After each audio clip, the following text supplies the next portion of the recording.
जय जिनेन्द्र। जय जिनेन्द्र। आज का लेक्चर शुरू करेंगे। संस्कृत के 67 बोल।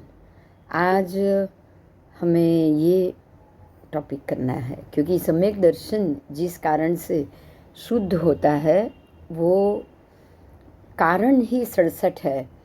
67 जो 67 कारण है, आज हम उसकी चर्चा करेंगे। जो 67 प्रकार से सम्यक दर्शन शुद्ध हो रहा है वो इस प्रकार से, जैसे कि उसमें 4 प्रकार की श्रद्धा है। सबसे पहले श्रद्धा ही सम्यक दर्शन, इस चीज़ को हमें नहीं भूलना है। तो जो 4 प्रकार की श्रद्धा है उसमें सबसे पहला परमार्थ तत्व का परिचय। परमार्थ क्या है, परम अर्थ क्या है, परमात्मा तत्व क्या है, परम अर्थ के जानकार मुनिराज की सेवा।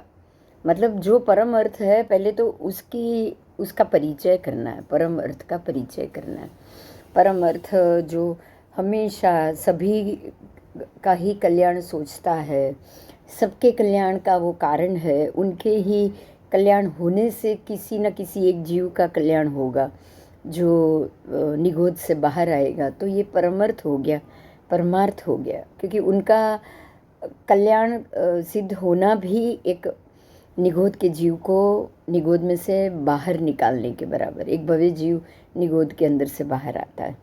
तो ये हो गया परमार्थ तत्व का परिचय। परमार्थ के जानकार जो भी मुनिराज हैं, मतलब जो परम तत्व को जानता है, परमार्थ को जानता है, करुणा से भरे हुए हैं और सभी जीव के ऊपर जो करुणा करना जानते हैं, ऐसे परमार्थ के जानकार मुनिराज की सेवा, उनके ऊपर श्रद्धा करना।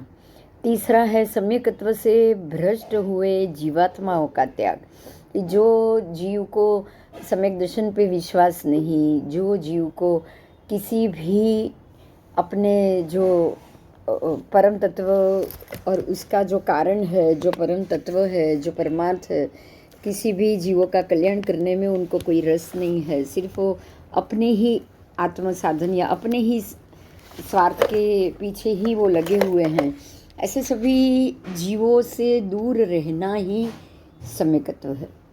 क्योंकि उनसे दूर रहने का अर्थ ये नहीं है कि आप उनको अवॉइड करो, लेकिन उनसे दूर रहने का एक बड़ा कारण ये ज़रूर है कि हम भी उनके जैसे ना हो जाए।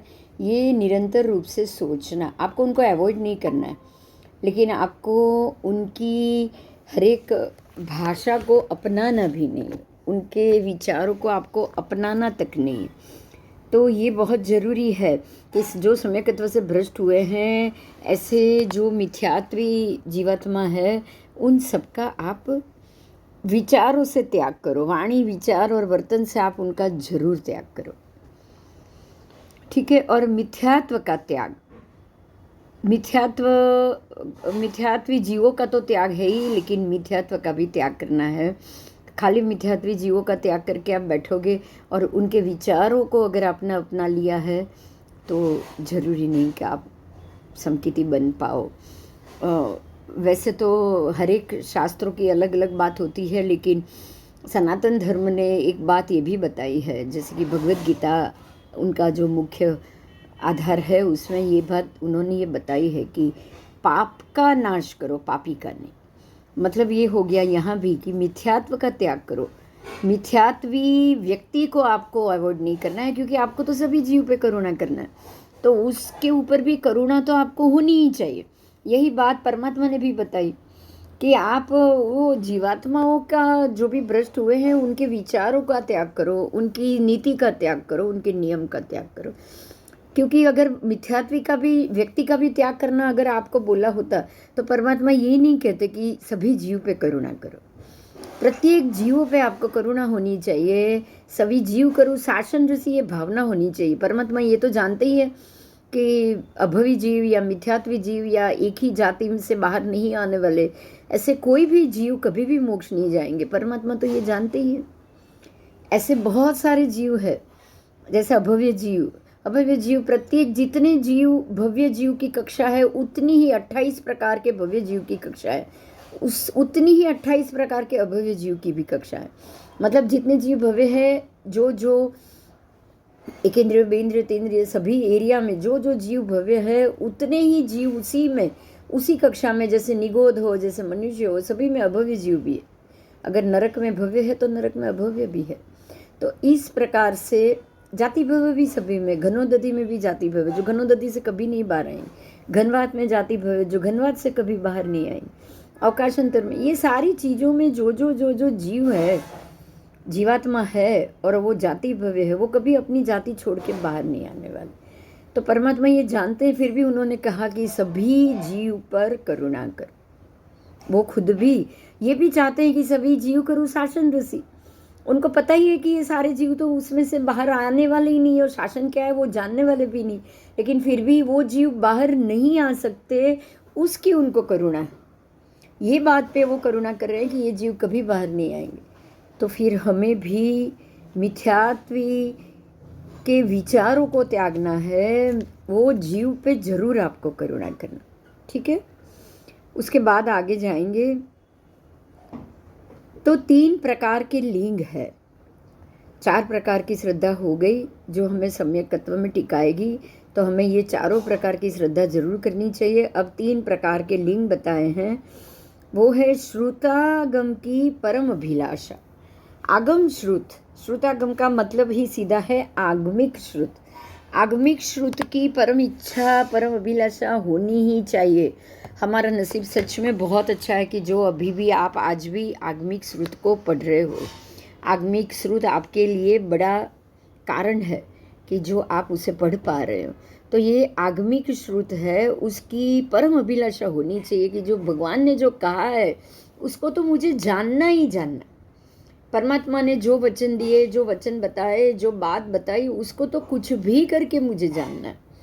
तो ये उसकी अभिलाषा है, जो चारित्र धर्म का अत्यंत अनुराग। ये भी एक प्रकार का लिंग ही है कि चारित्र धर्मों के पीछे मुझे अत्यंत अनुराग आए, क्योंकि चारित्र धर्म ही हमें सर्ववीरती या सभी जीवों पर सर्व प्रकार से जो 20 वसा दया है उसका पालन करा सकती है। और श्रावक तो सिर्फ 1.25 वसा ही दया का पालन कर सकता है। 1.25 वसा क्या है और 20 वसा क्या है उसको भी हम समझेंगे, क्योंकि जब दया ही पूरी तरह से हम नहीं पालन कर सकते तो पूरी तरह से दया का पालन क्या होता है ये तो हमें जानना ही पड़ेगा। तो 1.25 वसा का विसा का ही जो दशा का पालन, दया का पालन हम कर रहे हैं, उसकी जगह चारित्र धर्म में 20 वसा दया का पालन संपूर्ण रूप से होता है। पंच महाव्रत से ये हो सकता है। तो चारित्र धर्म प्रति अत्यंत अनुराग हमें होना ही चाहिए, और यही सम्यक दर्शन। कुछ भी करो लेकिन ये जरूर सोचो कि ये भव में आपकी अंतिम स्थिति चारित्र में ही होनी चाहिए। कुछ भी हो जाए, मरने से पहले आपके हाथ में चाहे ये 2 मास के लिए ही सही, 1 वर्ष के लिए ही सही, लेकिन आप चारित्र में जरूर आओ, ठीक है। तो चारित्र धर्म के प्रति अत्यंत अनुराग बहुत जरूरी है सम्यक दर्शन के लिए। उसके बाद तीसरा है देव गुरु की व्यावच करना। ये भी एक लिंग है जो संकित के लिए जरूरी है। देव गुरु दोनों की व्यावच, धर्म की तो आपको कमान ही संभालनी है, लेकिन देव परमात्मा, देव उनकी अरियन परमात्मा अगर विद्यमान है तो उनकी व्यावच, जैसे रेवती श्राविका ने की थी। रेवती श्राविका को जब परमात्मा को जब तेजोलेशिया के उपद्रव के बाद उनको लोही का झाड़ा शुरू हो गया था और 6 मास तक उनको ये हुआ था, तब रेवती श्राविका के यहाँ से परमात्मा ने कोड़ा रस पाक आहार के लिए दवाई के रूप में जरूर मंगवाया था।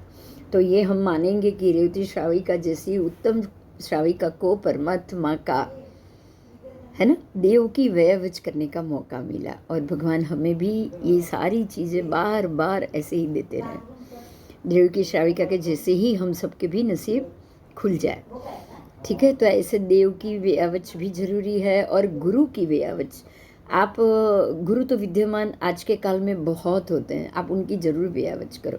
आप उनसे पूछो कि आपको कोई तकलीफ नहीं है ना, इचकार सुहराई सुख तप शरीर निराबाद, ये यही है कि आपकी संयम यात्रा तो सुख से जा रही है ना, उसके अंदर में क्या आपके संयम यात्रा में मैं क्या सुख रूप हो सकता हूँ।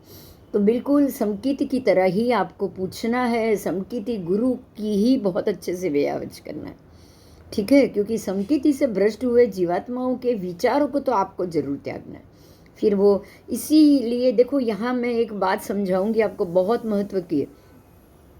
सुदेव सुगुरु सुधर्म, हम श्रावकों को भी परिहरु बोलना है, परिहरु आद्रु, और कुदेव कुगुरु कुधर्म परिहरु, ये हम श्रावकों को भी बोलना है, होता ही है।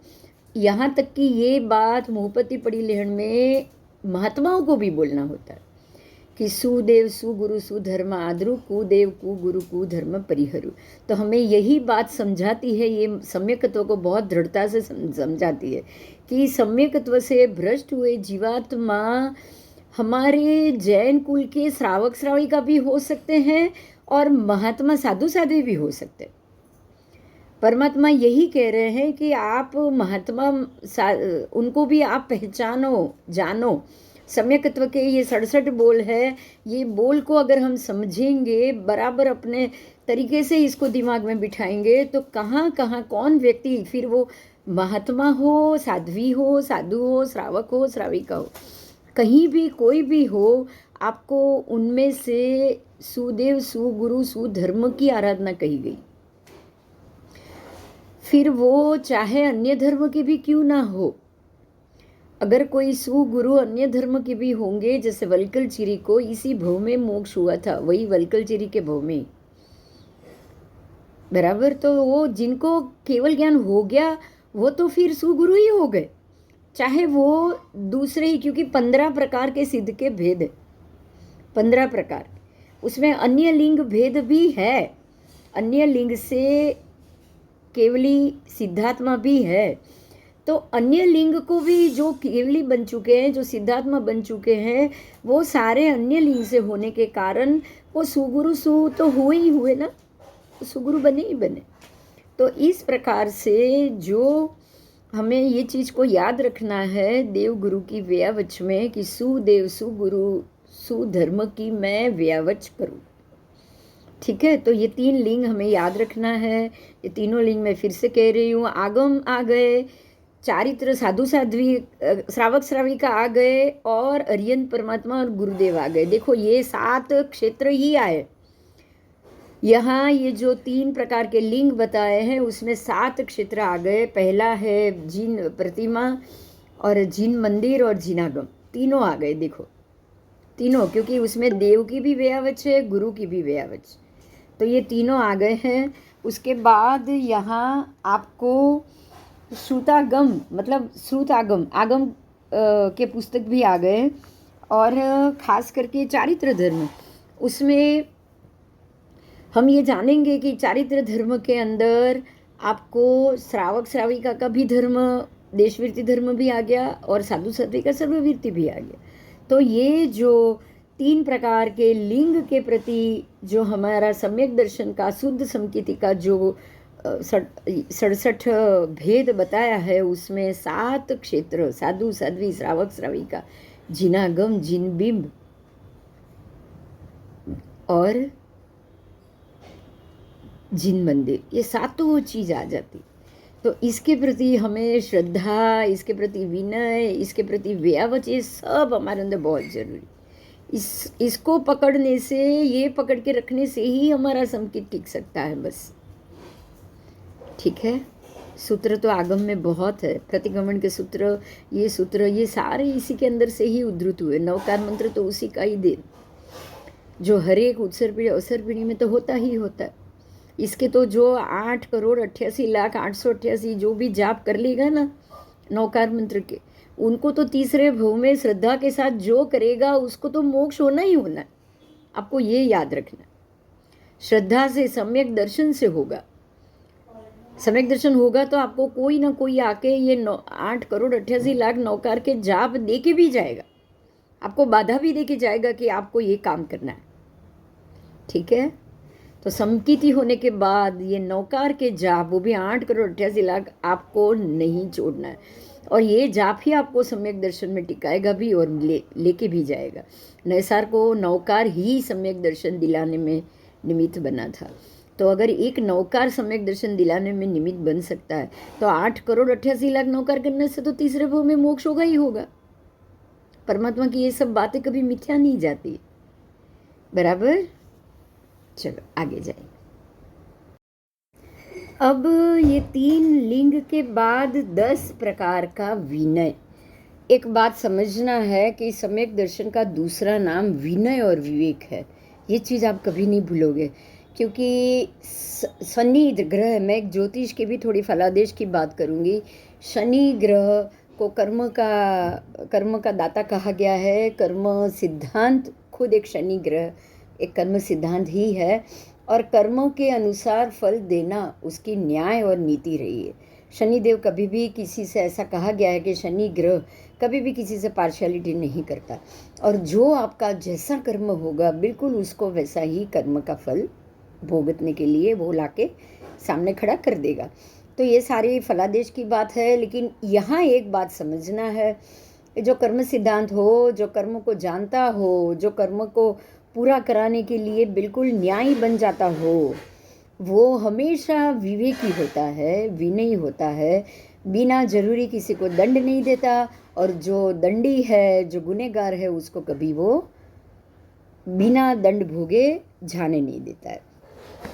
तो ये विवेक और विवेक का जागृत होना और आपको विनयी बनाना, अगर ये होगा तो ही आप कर्म से निकल पाओगे। आप अगर उसमें जैसे उद्दंड बन जाओ और बिल्कुल जैसे कल था पाखंडी के शब्द कि सत्य को झूठ बोल के पेश करना, या झूठ को बड़ा चढ़ा के बताना और सत्य को दबा के रखना, सत्य को झूठा बोलना, ये सारा एक पाखंड है। तो ये पाखंड तो विनय विवेक कभी हो ही नहीं सकता। सीधी बात है, अगर मिथ्यात्व पाखंड है तो समकी जरूर विनय विवेक है, ये बात 100%। तो आप इस तरीके से भी इस चीज़ को समझोगे कि यदि आपने अपनी लाइफ में हर एक छोटी छोटी बातों में झूठ बोलना शुरू किया, पाखंड किया, जो है वो बताया नहीं, जो नहीं है वो बताया, किसी चीज़ को बड़ा चढ़ा के बोला, गलत बताया, झूठ बोला, ये सारा एक पाखंड है, मिथ्या है, ये 100% मिथ्यात्व। आपको ये फील करना है कि आप कहाँ तक झूठ बोल रहे हो, आप कैसा एनवायरनमेंट खड़ा कर रहे हो। ये एक बात 100% राइट है कि जैसे दुनिया के लिए अंधेरा बुरी बात है, तो जो उल्लू है, जो चामच चिड़िया है, जिनको रोशनी से जिनकी आंखें चुंदिया जाती है, आज्ञा है, उनके लिए अंधेरा बहुत अच्छी बात। तो ये बात है कि कभी कोई ऐसा कार्य हो जो आपके लिए अच्छा हो लेकिन अन्य के लिए वो गलत हो। जैसे मैं एग्जाम्पल देना चाहूँगी, जैसे कि स्थूलीभद्र जी का कोशा के यहाँ चौमासा करना। अब महात्मा ने स्थूलीभद्र को हाँ कहा कि आप जाओ, और जाने के बाद आए तो दुष्कर कहा। लेकिन अन्य महात्मा ने सोचा कि चलो हम भी वहाँ जाए, और गुरुदेव के मुख से दुष्कर सुन। तो जब अन्य महात्मा तैयार हुए वहाँ जाने के लिए चातुर्मास, तो गुरु ने उनको मना किया कि आप नहीं जाओ, आपको नहीं जाना चाहिए। तो यहाँ ये बात हो गई कि गणिका के यहाँ चातुर्मास करना एक साधु के लिए बिल्कुल सही नहीं है, लेकिन स्थूलीभद्र के लिए ये सही था ना, था।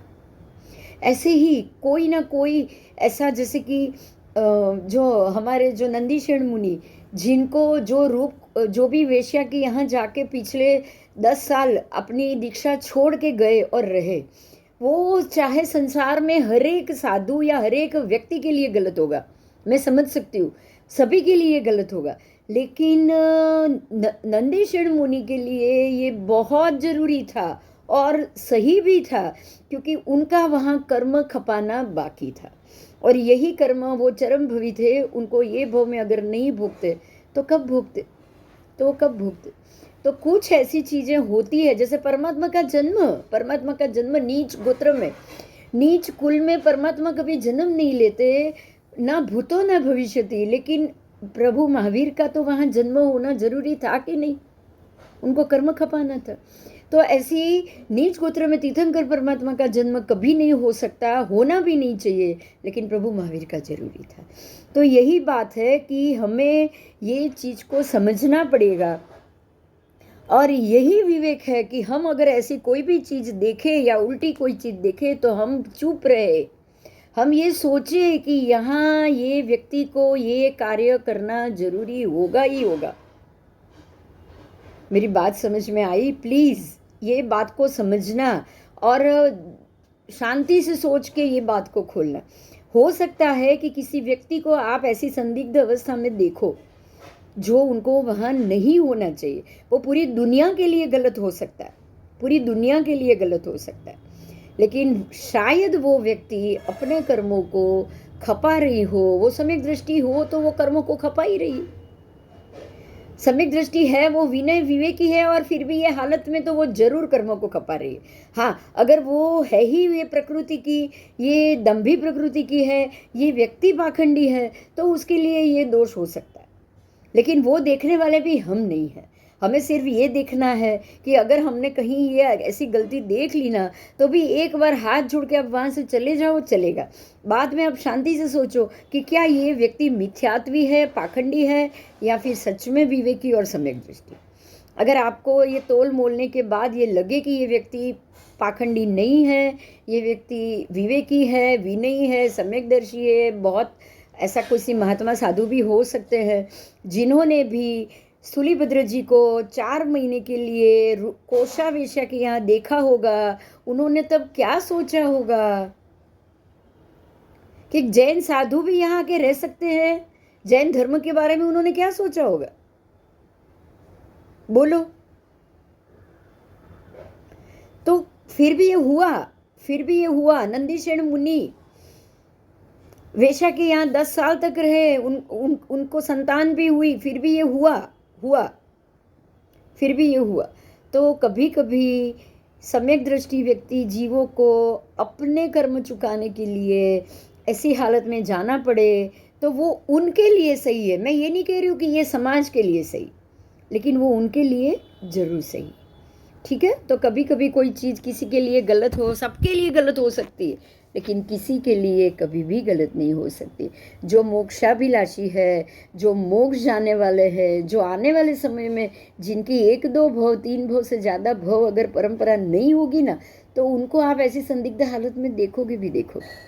तो आपको यही सोचना है कि अगर ये सम्यक दृष्टि है तो भगवान ये इनके कर्म शांति से ख़त्म करे, और अगर ये सम्यक दृष्टि नहीं है तो भगवान इनको सद्बुद्धि दे, और आप वहाँ से अपने आप को लेकर निकल सकते हो, ठीक है जी। आगे जाएंगे। तो बहुत ज़रूरी था विनय विवेक। तो विनय और विवेक 10 प्रकार के हैं। अरियंत परमात्मा के प्रति भी हमारा विवेक होना चाहिए। ये परमात्मा है, ये करुणा के सागर है, सभी जीव के ऊपर करुणा करने वाले हैं।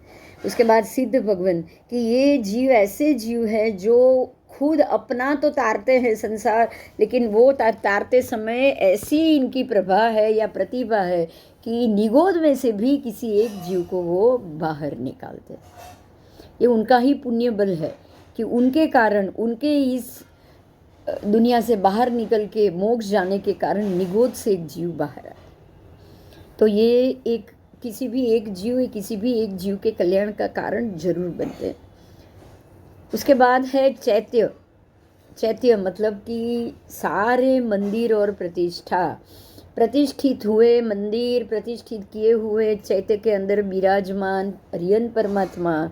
और ये इसीलिए ध्यान दीजिएगा, ये इसीलिए जरूरी है क्योंकि आप ऐसे ही अरियन परमात्मा को नाम से सिर्फ के भी ये ऋषभदेव हो गए उनको वंदन, ये अजितनाथ जी हो गए उनको वंदन, मगर वो कैसे थे, उनका रूप कैसा था, उनका आकार कैसा था, उसको हमें बार बार नज़रों के सामने देखना पड़ेगा। क्योंकि जैसे हमारे माता पिता की छवि हमारे मन में रहती है, हम उनकी छवि भी बनाते हैं, हम उनको हमारी आंखों के सामने देखते हैं, अपने बच्चों को हम अपने आंखों के सामने देखते हैं, जैसे गुरु को हम अपने आंखों के सामने देखते हैं, तभी मन वचन काया तीनों से हमेशा उल्लास बढ़ता है, सम्यक दर्शन बढ़ता है। कोई भी चीज, कोई भी क्रिया होगी तो मन वचन काया तीनों से होगी। सिर्फ मन से हरियन परमात्मा को याद रखने से आपका सम्यक दर्शन निर्मल नहीं हो सकता, आपको विनय विवेक नहीं आ सकता। आपको मन से उनको याद भी करना है, वचन से उनकी स्तुति और गुणगान को बोलना भी है, बोलना भी है, और काया से उनकी काया रूप प्रतिमा बना के आपको अपनी काया से उनकी पूजा भी करनी। ठीक है, जिन पूजा जिन थुनणम, जिनेश्वर परमात्मा की पूजा, जिनेश्वर भगवंत की स्तुति। तो पूजा हो गई काया से, स्तुति हो गई वचन से, और याद करना जाप हो गया मन से। तो मन वचन काया त्रिविध वगैरह के बिना ये हमारा कार्य पूरा नहीं होता है। हर एक चीज़ मन वचन काया तीनों से ही मल्टीपल होती। तो इस चीज़ को आप नहीं भूलोगे। परमात्मा की प्रतिमा है तो चैत्य अपने आप आ जाएगा। चैत्य का मतलब ही है प्रतिमा, शाश्वत चैत्य शाश्वत प्रतिमा दोनों एक ही में आ जाएगा, बराबर। तो ये है प्रतिमा और मंदिर के प्रति विवेक। उसका कभी भी आपको त्याग नहीं करना है, उसका कभी भी आपको ये नहीं सोचना है कि इससे भी पाप बनेगा, बराबर। स्थानकवासी भगवंत जो सोचे वो सोचे, लेकिन ये गलत है और गलत। क्योंकि जो अरियंत परमात्मा, जो ऋषभदेव आदि जितने भी उत्सर्पिणी अवसर्पिणी आने वाली 24 के जो भी भगवंत है, अगर स्थानकवासी गुरुदेव भी पूरे जीवन काल में ब्रह्मचर्य का पालन करके जब देवलोक में जाएंगे, तो देवलोक में सम्यक दृष्टि देव हो या सम्यक दृष्टि ना भी हो, देवलोक की ये व्यवस्था है कि उनको हर एक देव को परमात्मा के पंचो कल्याणक में जाने का कंपलसरी होता है। उनका ये कृत्य है कि प्रत्येक परमात्मा जहाँ जहाँ भी परमात्मा सदेह विहरमान होते हैं, उनका जन्म कल्याणक, उनका चवन कल्याणक, उनका दीक्षा कल्याणक, मोक्ष कल्याणक, निर्वाण कल्याणक, सब कल्याणक को उनको जाके उनका सत्कार करना ही करना होता है, करना ही करना होता है। और उसके बाद नंदीश्वर द्वीप जाके शाश्वत चैत्यों की पूजा तक उनको करनी होती, उनकी अपनी पद्धति होती है उसकी भी। अब अगर ये स्थानकवासी गुरुदेव यहाँ से ऊपर जाने के बाद, देव बनने के बाद, यहाँ तो उन्होंने विरोध किया। स्थानकवासी कोई भी गुरुदेव हो या व्यक्ति हो या कोई भी हो, आप सोचो, यहाँ उन्होंने भरपूर चैत्य का विरोध किया है, यहाँ उन्होंने भरपूर प्रतिमा का विरोध किया है। अब चैत्य का विरोध किया है, प्रतिमा का विरोध किया है, देव बने हैं, कंपलसरी जाना पड़ेगा। जाने के बाद क्या करोगे? आपके अंदर जो मन में विरोध पड़ा है वो आपको उनकी भक्ति नहीं करने देगा।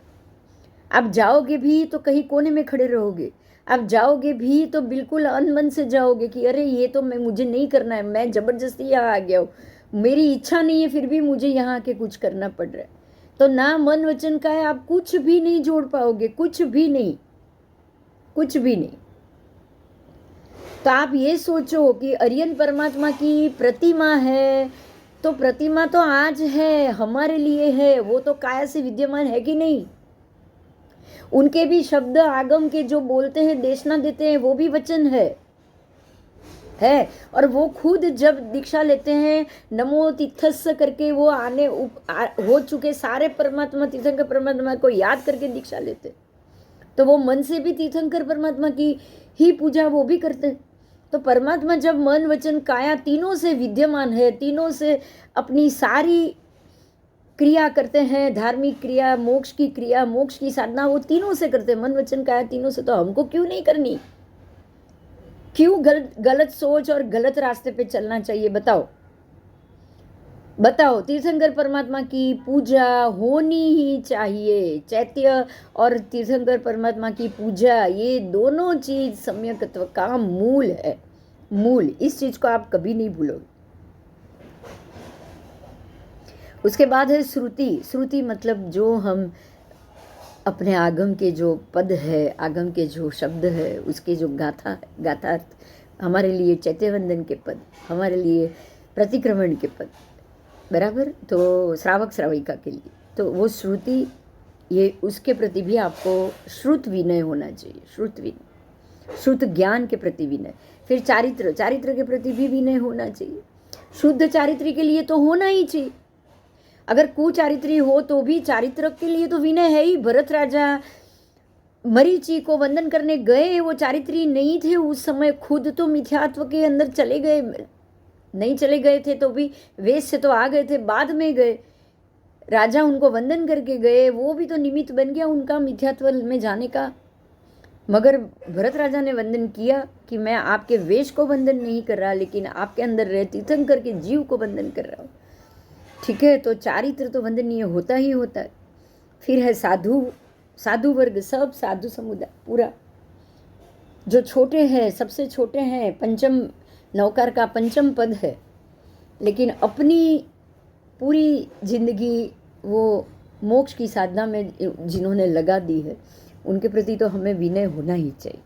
अगर उनसे कोई गलती हो जाए तो वो बिल्कुल क्षमा प्रार्थी, क्योंकि गलती किसी से भी हो सकती, ये भी हमें सोचना चाहिए, ये भी एक उनके प्रति हमारा विनय होगा।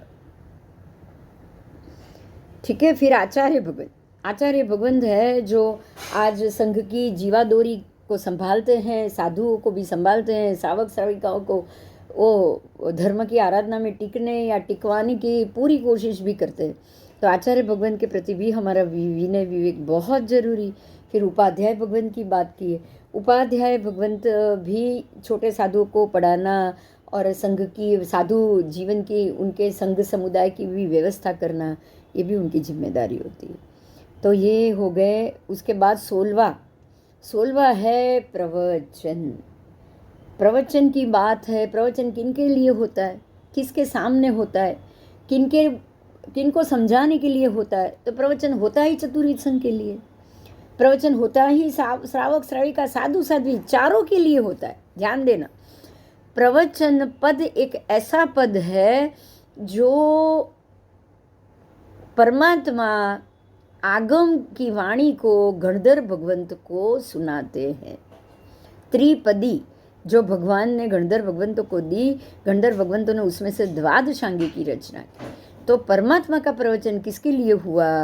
गणधर भगवंतों के लिए, द्वादशांगी की रचना के लिए। और वो रचना करने वाले गणधर भगवंत, उन्होंने उसमें से सूत्र बनाए, किसके लिए बनाए? चतुर्विध संघ के लिए बनाए।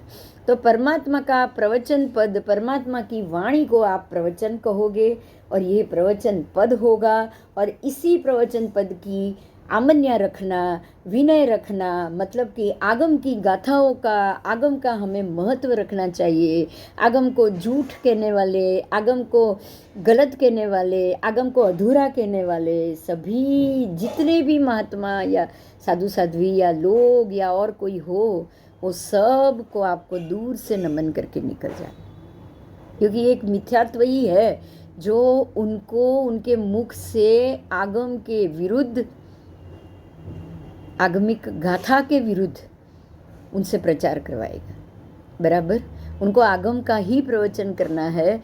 लेकिन अगर वो आज ये ऐसे काल में आगम को भी विरुद्ध कह दे, आगम को भी यथा योग्य ना माने, आगम को भी अधूरा कह दे कि आगम में ये सारी चीज़ नहीं है तो ये सत्य नहीं है, तो आगम को ही झुठला दे, तो हमें ये जरूर समझना चाहिए कि अब यहाँ हमें नहीं रुकना है। तो उनके प्रति विवेक, तो प्रवचन के प्रति विवेक ही आगम के प्रति विवेक हो जाएगा। प्रवचन के प्रति विवेक ही आगम के को सत्य साबित करने की लड़ाई हो जाएगी। ठीक है, उसके बाद है दर्शन। अंतिम जो है विनय वो है दर्शन। दर्शन तो आप जानते हो, दर्शनावरणीय कर्म दर्शन के ऊपर ही लगते हैं। दर्शन का मतलब ही है श्रद्धा, दर्शन की मतलब ही है समकित। तो दर्शन का अर्थ ही है कि मैं ऐसी चीज़ों को नित्य रूप से अपनी चक्षु से देखता ही रहूं जो बिल्कुल सम्यक है। परमात्मा समकिति है, मैं उनको देखता ही रहूं, मेरी नज़रों के सामने से कभी भी परमात्मा का ना नाम हटे, ना उनकी वचन हटे, ना उनकी वाणी हटे, और ना ही उनकी प्रतिमा हटे। यही आपको दर्शन में टिकाएगा। ठीक है, तो दर्शन ही मतलब है सम्यक दर्शन।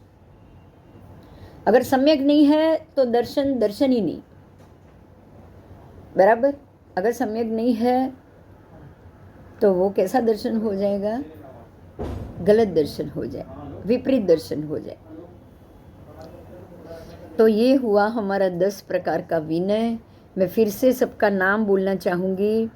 अरियन परमात्मा, सिद्ध परमात्मा, चैत्य मतलब मंदिर और प्रतिमा जी, फिर श्रुति मतलब जो आगमिक हमारे सारे श्लोक और पाठ, उसके बाद है चारित्र जो देशवीरती चारित्र है और जो सर्ववीरती चारित्र है, उन सभी चारित्रियों के प्रति विनय, फिर साधु वर्ग के प्रति विनय, फिर आचार्य भगवंतों के प्रति विनय, फिर उपाध्याय भगवंतों के प्रति विनय। पर ये सारे में सम्यक दर्शन बहुत जरूरी है।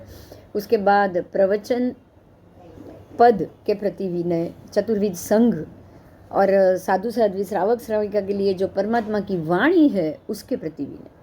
उसके बाद दर्शन मतलब कि जो संकीति है, जो सम्यक दर्शन है, जो सम्यक दर्शन दिलाने में जो महत्व की चाबी है, उसके प्रति विनय। ठीक है। अब आई 3 प्रकार की शुद्धि। 10 प्रकार के विनय के बाद आई 3 प्रकार की शुद्धि।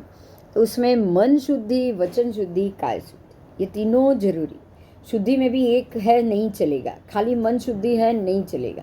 आप सिर्फ मन को ही शुद्ध करो, आप उनके जाप करो, आप उनको उनका नाम लेते रहो, तो आप सिर्फ मन से ही शुद्ध हो रहे।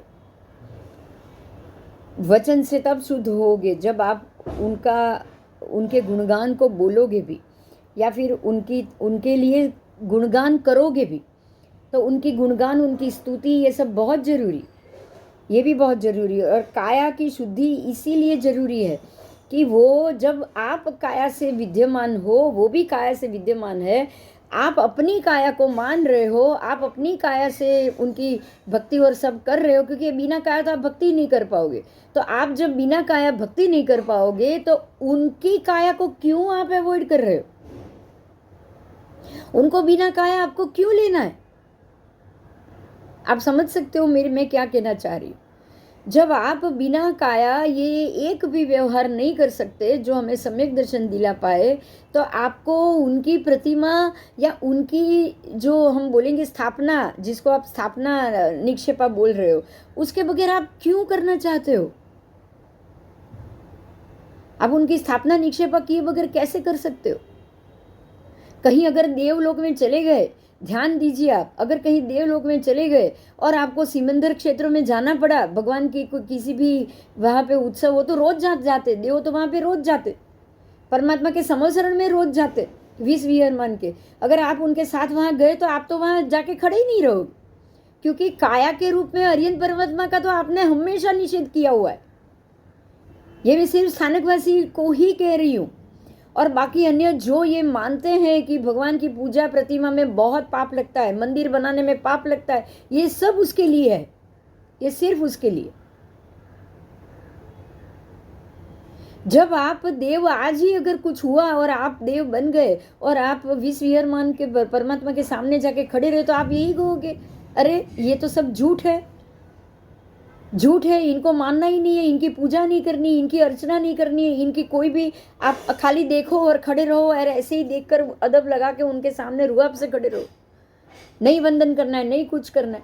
अरियन परमात्मा की काया की स्थिति को तो हमें विरोध करना है। आप यही बोलोगे ना कि कुछ और बोलोगे? जब विद्यमान है काया के रूप में, फिर प्रतिमा को आप नहीं मान रहे हो। आज काया के रूप में जो व्यक्ति है वो कल प्रतिमा बनी सकती है, बननी भी चाहिए, जरूर बननी चाहिए, जरूर बननी चाहिए, बराबर। आज सिमंदर क्षेत्र में हम नहीं जा पाएंगे, हम वहां नहीं जा सकते, लेकिन उनकी प्रतिमा बना के तो यहाँ जरूर पूजा कर सकते। आओ आगे। तो ये जो 3 प्रकार की शुद्धि है, मन से शुद्धि, वचन से शुद्धि, काया से शुद्धि, तीनों से शुद्ध हो तो ही समकित शुद्ध होता है। और समकित की शोभा है। अगर आपको मन की शुद्धि चाहिए, वचन की शुद्धि चाहिए, काया की शुद्धि नहीं चाहिए, तो आपका सम्यक दर्शन बिल्कुल भी शोभनीय नहीं होगा, और ना ही आपको सम्यक दर्शन हो भी सकता है। ठीक है, अब आगे जाएंगे। श्री अरिहंत देव और उनके धर्म को छोड़ के मन में समस्त विश्व को असार मानना, मन शुद्धि में ये सबसे बड़ी बात आएगी कि परमात्मा और उनके देवत्व को, उनके जो भी धर्म और उनके धर्म पालन करने वाले सब व्यक्ति को छोड़ने के बाद बाकी सारे विश्व को असार मानना है।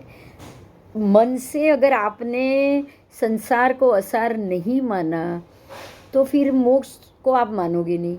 और जब संसार ही असार नहीं लगेगा, यहाँ के जन्म लो, भक्ति करो, पुण्य कमाओ और अच्छा जन्म लो और भक्ति करो, तो अगर इसको ये आपको श्रेष्ठ लग रहा है तो आपको सम्यक दर्शन है ही नहीं, है ही नहीं, 100% नहीं। चाहे फिर आप परमात्मा की भक्ति करो, गुरुओं की भक्ति करो, कुछ सब कुछ करो, लेकिन अगर ये मानोगे कि ये संसार असार नहीं है तो आपको सम्यक दर्शन कभी नहीं आ सकता। ये भी याद रखना है।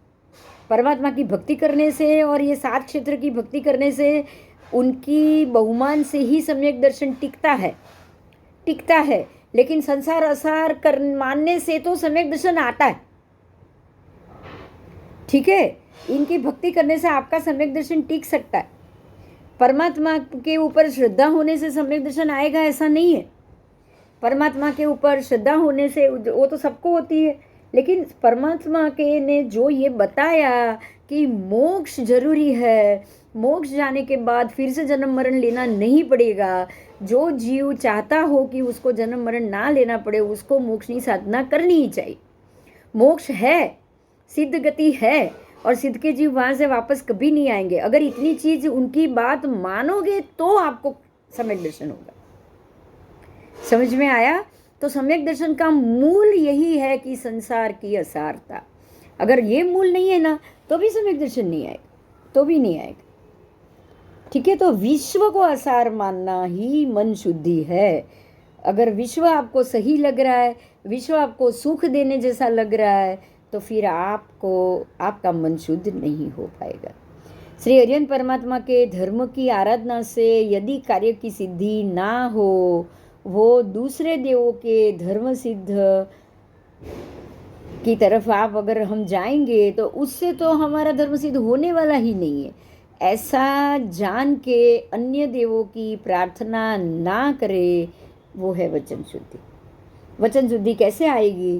तो भाई यही मेरे परमात्मा है, यही मेरा धर्म है, उनकी ही स्तुति करो, उनके ही गुणगान गाओ और यही कहो कि ये परमात्मा की पूजा और उससे उनकी प्रार्थना और उनके शरण में जाने से अरियंत शरणम पवज्जामि, सिद्धे शरणम पवज्जामि, साहू शरणम पवज्जामि, केवली पन्नतम धम्मम शरणम पवज्जामि। उनके शरणा लेने से ही हमारा मोक्ष होगा और उनका शरणा लेने से ये संसार को छोड़ना जरूरी है, बहुत जरूरी, तो ही हमारा मोक्ष होगा, बराबर। तो ये मानना ही क्या है? वचन शुद्धि। और ऐसा बोलना वचन शुद्धि है। उसके बाद मरणांत कष्ट आए, जैसे वो विजय राजा को बहुत ही कसौटी भी हुई, परमात्मा महावीर स्वामी को भी संगम देव ने बहुत कष्ट दिया, सब दिया, लेकिन वो अपने सम्यक उन्होंने कभी भी सामने हाथ नहीं उठाया, विरोध नहीं किया और शांति से पूरा समय वो शांति से सारे जो भी उपसर्ग हुए उसको सहन करते रहे, बराबर। तो ये है मरणांत कष्ट आने पर भी अन्य देवों को नमस्कार नहीं करना और सिर्फ मर जाऊं लेकिन मैं मेरी दूसरे देवों की भक्ति स्वीकार करके मेरे मोक्ष का मार्ग में बंद ना करो, बराबर। क्योंकि जिनकी भक्ति स्वीकारोगे वहाँ आप जाओगे। अगर सिद्ध का शरण स्वीकारोगे तो सिद्ध गति में जाओगे, अन्य देव का शरण स्वीकारोगे तो संसार में ही रहो, ठीक है। तो ऐसी भक्ति करना शरीर से। अब आप ये सोच लो कि आपको तो हरिहर परमात्मा की भक्ति करनी ही नहीं, काया से तो करनी ही नहीं, काया से आपको कुछ नहीं करना है, काया से आपको ना उनकी पूजा करना है, ना उनकी कुछ वंदन करना है, ना उनको छूने जाना है, ना उनको सामने रख के 2 हाथ जोड़ के आप अपनी काया से कोई क्रिया नहीं करनी, क्योंकि आपको उनको प्रतिमा के रूप में मानना ही नहीं। ये तो बड़ी गलती हो जाएगी, बराबर। अब उसके बाद आया है 5 प्रकार के दूषण का त्याग। अब 5 प्रकार के कौन से दूषण? ठीक है, 3 प्रकार की शुद्धि थी, मन शुद्धि, वचन शुद्धि, काया शुद्धि, ये हो गई। अब 5 प्रकार के दूषण के त्याग बताए गए हैं। वो है वही जो हमने पहले किया, शंका, फिर आकांक्षा, फिर विचिकित्सा, फिर मिथ्या दृष्टि, प्रशंसा और मिथ्या दृष्टि का परिचय। ये हमने लास्ट एपिसोड में पूरा बहुत डिटेल से कर लिया हुआ है।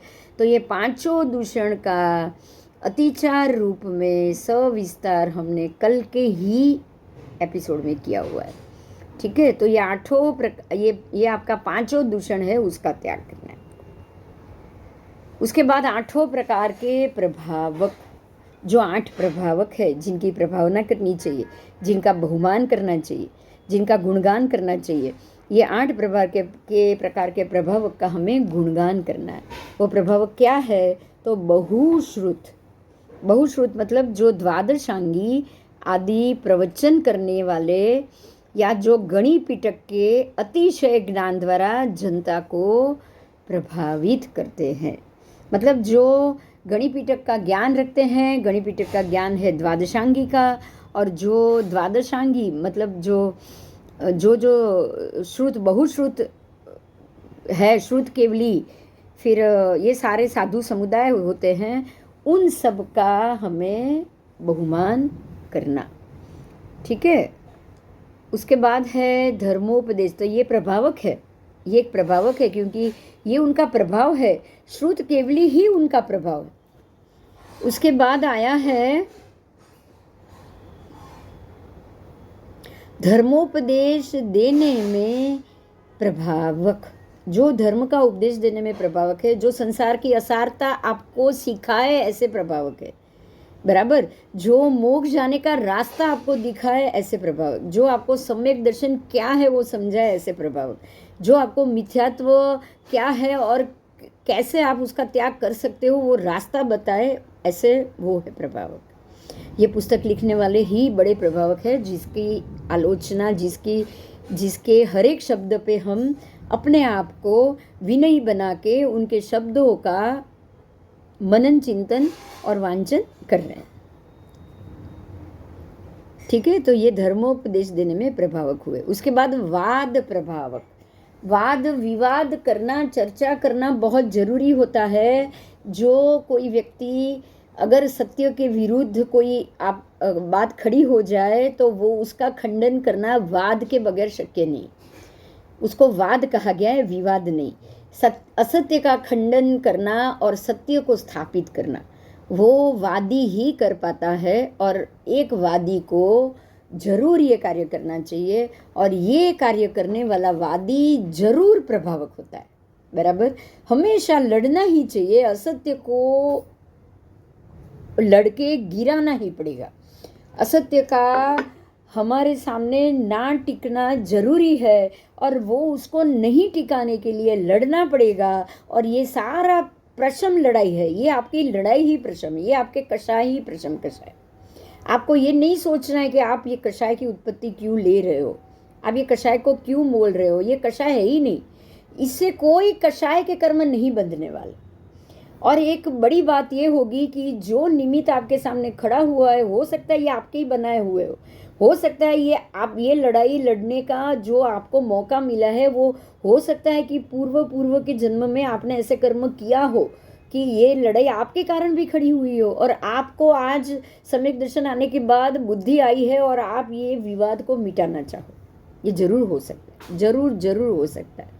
तो वाद प्रभावक भी बहुत जरूरी है। उसके बाद है नैमित्तिक प्रभावक। ये एक ज्योतिष की बात, यहाँ ज्योतिष फलादेश की निमित्त तक का मतलब है कि हरेक आने वाले समय के आधार पर वो समय क्या देगा या उस समय व्यक्ति को क्या करना चाहिए, उसका निमित्त को जान के आपको बताए, वो है नैमित्तक। नैमित्तक का एक काम होता है, जैसे त्रिशला रानी को 14 सुपन आए, उन्होंने सुबह उठते ही राजा को सुनाया कि मुझे ये 14 सुपन आए हैं जो मेरे मुख से प्रवेश करके गए हैं। तो ये 14 चीज़ जब आई जो मेरे मुख से मेरे पेट में गई है, आप बताओ कि ये क्या है। तो राजा ने निमित्तक को बुलाया। जो भी नैमित्तिक राज्य में होता है, क्योंकि नैमित्तिक जानता है कि इस समय जो कुछ भी हुआ उसका भविष्य क्या है,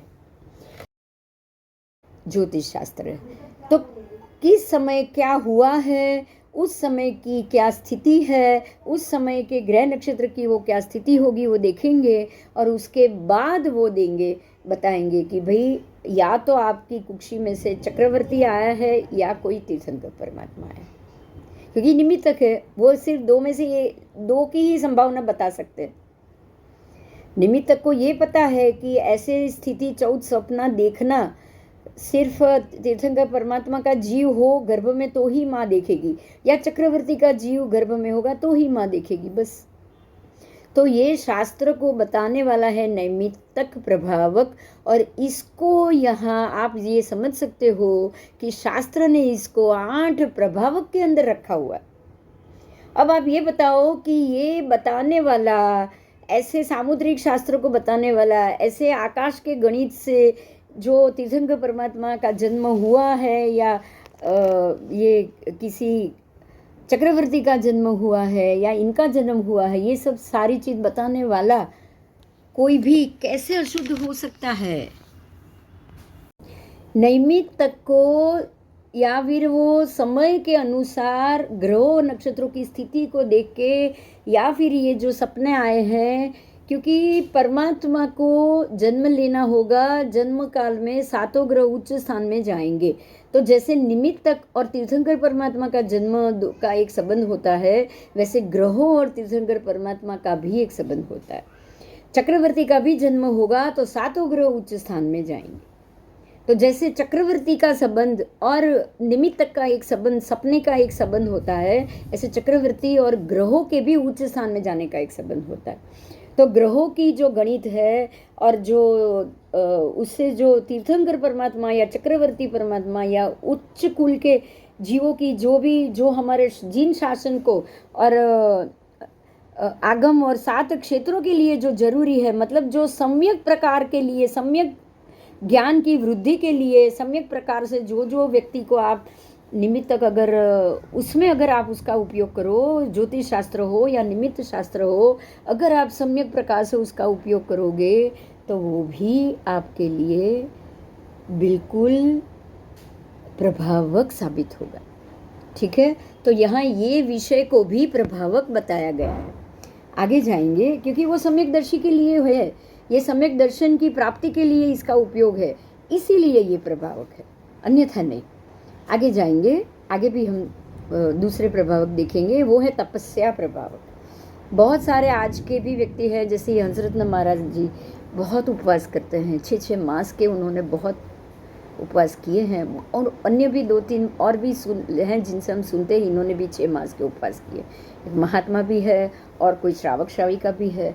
तो ये जैसे चंपा श्राविका ने किया था, तो ये सारे तपस्या प्रभावक है। इससे भी बड़ी बड़ी तपस्या जो हमारे अपने ही सर्कल में है, जैसे कि ज्योतिबेन बावीसी, और ये जो बहुत तप करते हैं, वो एक के बाद एक, उनका कभी भी ऐसा नहीं कि तप चालू नहीं। हमारे भी में भी है ये जो दक्षा बहन है, वो भी वर्षों से उनका चालू ही है, मुंह बंदी है, एकासना, उपवास, आयम्बीर, कुछ न कुछ चालू। तो ये तपस्या प्रभावक है, और ये भी एक पुण्य काल से ही बनता है। ये योग भी बहुत ही पुण्य काल से बनता है। मेरे पापा ने भी बहुत सारे, कुछ 13 कंटिन्यू वर्ष तप किए थे। दक्षा बहन के भी एक भाई हैं, वो भी, उनके भी शायद बहुत वर्ष तप हो चुके थे, उन्होंने भी शायद 20 या 22 वर्ष तप तो किए हैं। दूसरे एक वसंत सेन जो वल्लभ श्री समुदाय के हैं, उनके भी शायद अभी 42 या 45 वर्ष तक चल रहा है। तो ये सारे तप प्रभावक है, और इनकी प्रभावना तप के अंदर ज़्यादा है, और ये तपस्या ज़्यादा कर रहे हैं, इसलिए वो भी 8 प्रकार के प्रभावक में माने जाएंगे। तो 8 प्रकार के प्रभावक में एक और है विद्या प्रभावक। सम्यक विद्या देने वाली व्यक्ति हमेशा प्रभावक होगी। ये विद्या प्रभावक समकीति के लिए ही आएगा, क्योंकि ये समकीति का भेद, ये बात पे आप जरूर ध्यान दीजिएगा। अगर कोई विद्या आपके मिथ्यात्व का उदय कराएगी तो समझ लेना कि ये विद्या मिथ्यात्व की हो गई और ये प्रभावक में नहीं आई। और यही कारण है कि चाहे जो अंतरिक्ष ज्ञान और ये सब ज्ञान जो उसमें लिखा हुआ है आगम शास्त्र में कि ये पाप विद्या है, तो यहाँ आपको एक बात पे ध्यान देना है, संसार को बढ़ाने वाला जो भी ज्ञान होगा वो हो जाएगा पाप शास्त्र, लेकिन मोक्ष लेके जाने वाला, संसार को समझाने वाला, मोक्ष का मार्ग बताने वाला और मोक्ष की तरफ लेके जाने वाला, आपको सम्यक दर्शन देने वाला अगर कोई भी ज्ञान होगा तो वो होगा समकीत ज्ञान। और वो समकीति की विद्या, व्यक्ति ही समकीति है, उसकी विद्या ही प्रभावक हो जाएगी, क्योंकि परमात्मा खुद समकीति है, जैन धर्म समकीति है, सम्यक दर्शन वाला धर्म है, मोक्ष दिलाने वाला धर्म है, सिद्धि गति समकीति व्यक्ति के लिए ही है। बिना समकीत तो आप सिद्ध गति में जा नहीं सकते। तो ये पूरे संसार को समझाने वाली विद्या, उसको बताने वाली विद्या, ग्रह नक्षत्रों को समझने वाली विद्या, नैमित्तिक विद्या, बराबर। परमात्मा के जन्म के समय के ग्रहों की स्थिति और उच्च स्थान में जब ग्रह जाए तब जिनका भी जन्म होगा तो ग्रहों की इस प्रकार की नैमित्तिक स्थिति को बताने वाली विद्या, उसमें से मोक्ष की साधना कराने वाली विद्या, चाहे वो ज्योतिष हो, लेकिन अगर आपको मोक्ष की साधना कराएगा तो वो ज्योतिष भी अष्ट प्रभावक विद्या प्रभावक में जरूर आए। तो ये आपको समझना है कि ज्योतिष विद्या गलत नहीं, लेकिन ज्योतिष विद्या की प्ररूपणा अगर आप संसार वृद्धि के लिए करोगे तो वो गलत, सोच गलत, ठीक है। व्यक्ति गलत हो सकती है, सोच गलत हो सकती है, विद्या कभी गलत नहीं हो सकती। ज्योतिष विद्या का या विद्या प्रभावक में अगर आप उसका उपयोग करो तो वो विद्या प्रभावक बन जाएगी। योग सिद्धि प्रभावक, बहुत सारी सिद्धियां हैं, 28 प्रकार की लब्धि है जो बराबर योग के द्वारा ही प्राप्त हो सकती है। तो योग सिद्धि, योग से सिद्धि प्राप्त, योग करने से सिद्धि प्राप्त हो, और वो लब्धि प्राप्त करने वाला जो भी योगी होगा, जो भी लब्धि के द्वारा सिद्धि प्राप्त करने वाला जो भी योगी होगा, तो योग सिद्धि को भी प्रभावक, अष्ट प्रभावक में स्थान दिया गया है। बराबर 28 प्रकार की लब्धि थी, गौतम स्वामी को थी, अंगूठा डाल दिया था खीर में, एक कटोरे खीर कभी भी इतने 1500 तापस का पारणा भी उसके अंदर से हो गया। तो उन्होंने जो अपनी योग साधना की थी, किरण, सूर्य का किरण पकड़ के वो अष्टापदगिरी चढ़ गए। तो ये उनकी 28 प्रकार की जो भी लब्धियां थी, जो उन्होंने अपने योग द्वारा उन्होंने प्राप्त की हुई लब्धियां थी, वो लब्धियों के कारण वो योग सिद्धि प्रभावक, ये सिद्धि में परिवर्तन हो जाएगी। और समकीति की सिद्धि है ये, अष्ट प्रभावक समकीति की सिद्धि। तो यहाँ योग और योग सिद्धि प्रभावक हो या लब्धि प्रभावक हो, अगर आप समकीति हो तो आप अष्ट प्रभावक में आओगे। इसके बगैर जो कोई जादू या खेल या पानी पे चल के बताए या आकाश में उड़ के बताए, ये भी यही लब्धि का प्रभाव, ऐसी ही लब्धि का प्रभाव होता है वो। लेकिन ये लब्धि प्रभावक हो बन जाने के कारण, चमत्कार की भाषा में खुद अपना और संसार वृद्धि का कारण बन जाने के कारण, ये व्यक्ति को अष्ट प्रभावक में लब्धि होने के बावजूद, सिद्धि प्राप्त होने के बावजूद योग सिद्धि प्रभावक नहीं कहा जाता। ठीक है, तो आपकी योग सिद्धि की प्रभावना भी सम्यक दर्शन के हित में ही होनी चाहिए। तीर्थ सेवा नहीं, उसके बाद है कवि प्रभावक। कवि प्रभावक, आप परमात्मा की स्तुति बहुत अच्छे से कर पाओ। आपको ये पता होगा कि इंद्र राजा आके नमुत्थुनम बोलते हैं जब परमात्मा गर्भ में आते हैं, चैवन कल्याणक होता है। इंद्र राजा आके उनको चैत्यवंदन और स्तुति करते हैं, उसको शक्रस्तव कहा गया, इसी को शक्रस्तव कहा गया।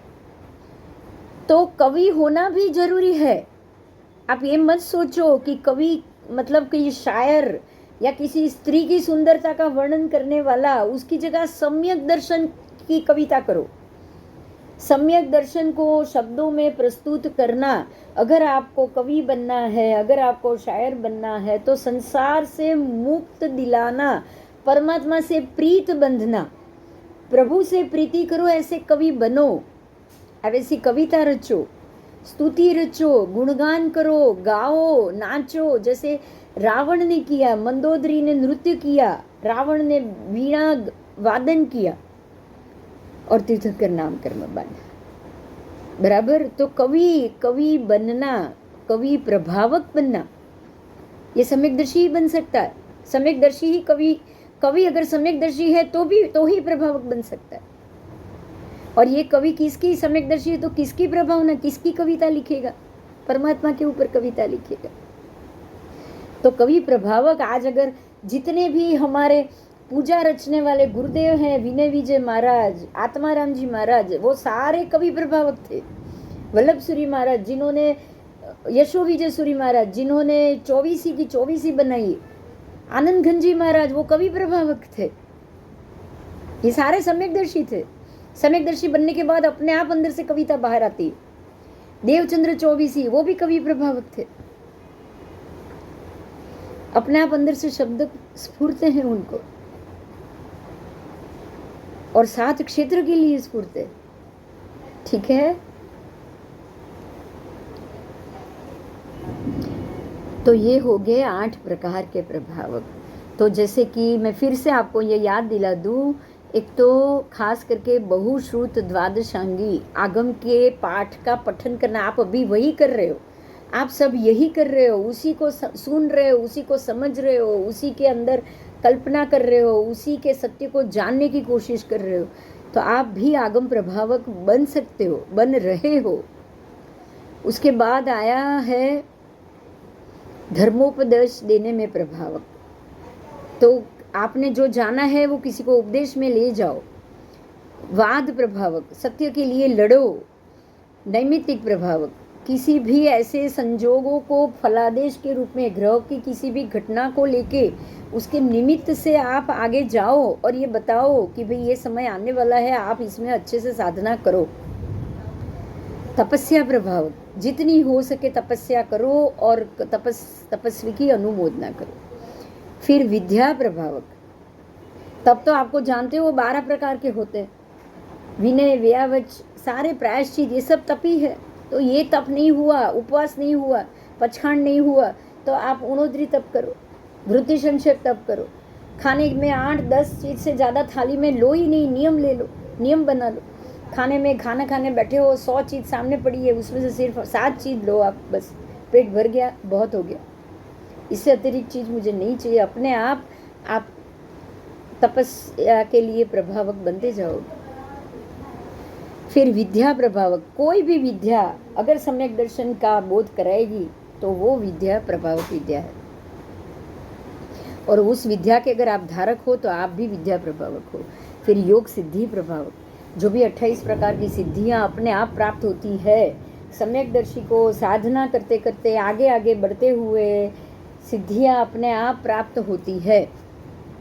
ठीक है। उसके बाद है कवि प्रभावक, परमात्मा के गुणगान जो मन आए, जैसे मन आए वैसे आप गाते रहो, गाते रहो, गाते रहो, गाते रहो, भक्ति करते रहो, बोल के भक्ति करते रहो परमात्मा की।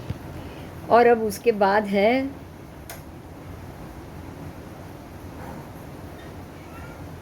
पांच प्रकार के भूषण।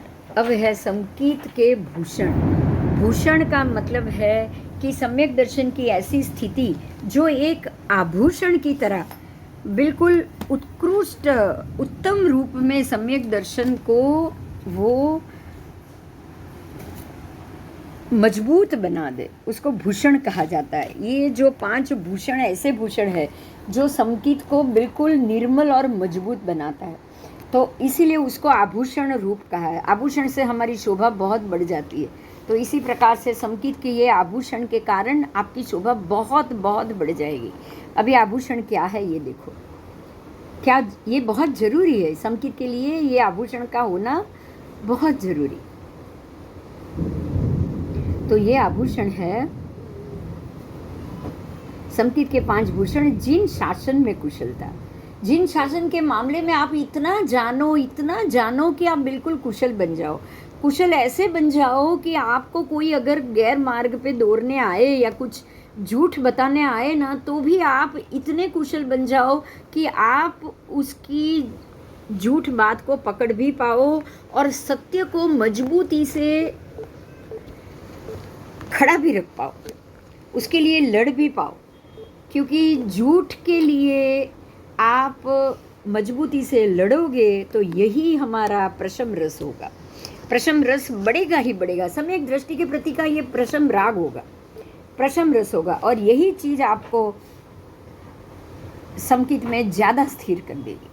तो जिन शासन में कुशल बनना है, शासन प्रभावना करनी है, कुशल बन गए हो, आपको ज्ञान प्राप्त हुआ है, तो सबको जाओ बताओ।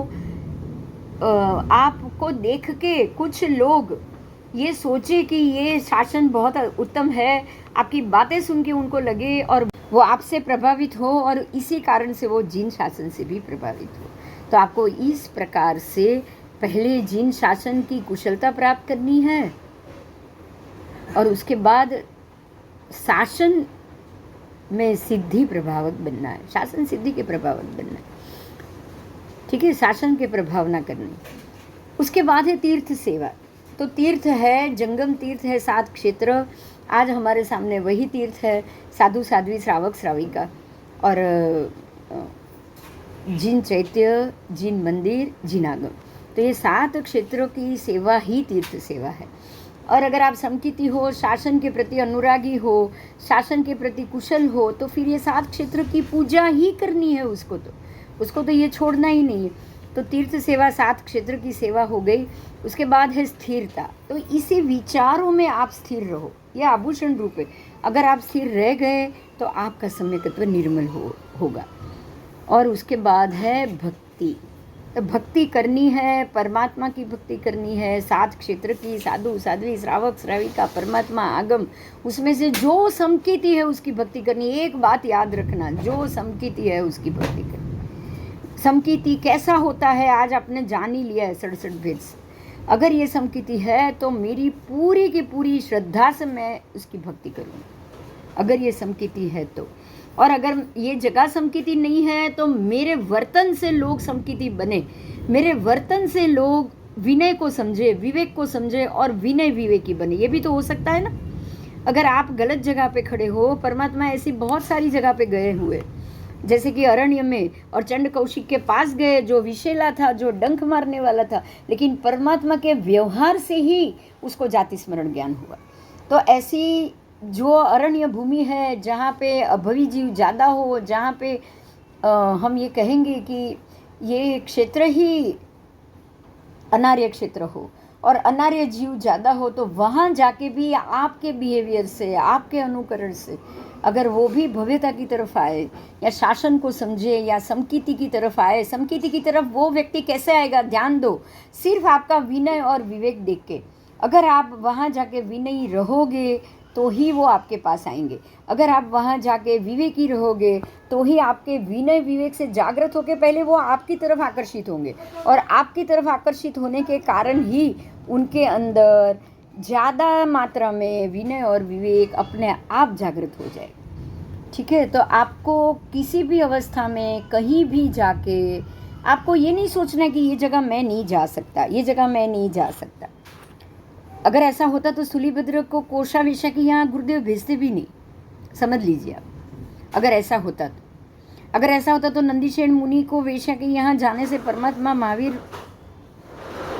बहुत जोर से मना कर लेते, करते। ठीक है, तो यहाँ आपको ये समझना है कि समकिति कहीं नहीं जा सकता, ऐसा कभी नहीं सोचना। आपको ये सोचना है कि समकिति जहाँ भी गया होगा वो अपने विनय विवेक से वहाँ पे स्थित बहुत से लोगों को अपने सम्यक दर्शन के अंदर जरूर रंगे।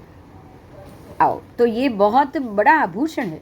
अगर ऐसी अनार्य जगह, ऐसे अनार्य लोगों के बीच में अगर कोई समकिति खड़ा है तो ये उसकी मजबूती के कारण खड़ा है।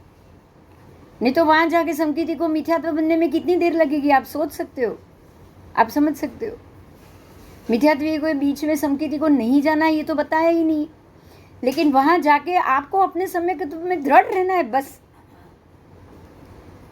हो सकता है कि वहाँ से 15-20 लोग आपके सम्यकत्व के कारण विनय विवेकी बने और भवांतर में वो भी समकिति हो जाए, हो सकता है। आओ आगे जाएंगे। और अगर कर्म ही वहाँ पे आपको खपाना होगा, कर्म ही वहाँ के लिखे होंगे, तो फिर आपको तो वहाँ खुद नहीं कर्म ही लेके चला जाए।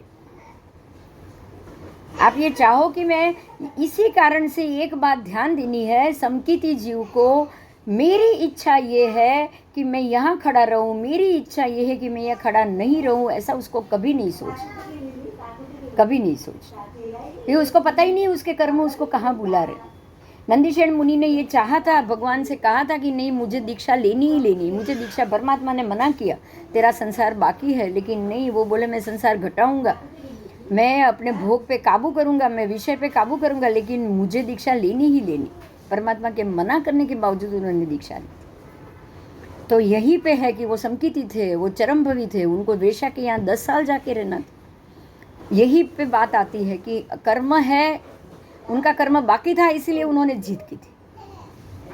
अगर नहीं कर्म बाकी होते तो वो भी समकिति की तरह मान लेते कि चलो ठीक है भगवान अभी मना कर रहे हैं तब देखेंगे। तो समकिति कभी भी ये नहीं कहेगा कि मेरी मर्जी है तो मैं यहाँ ही रुकूं, ऐसा समकिति कभी नहीं सोचेगी, अपने मन की वो कभी नहीं करेगी। ठीक है, वो जहाँ भी जाएगा सम्यक दर्शन में टिका हुआ रहेगा।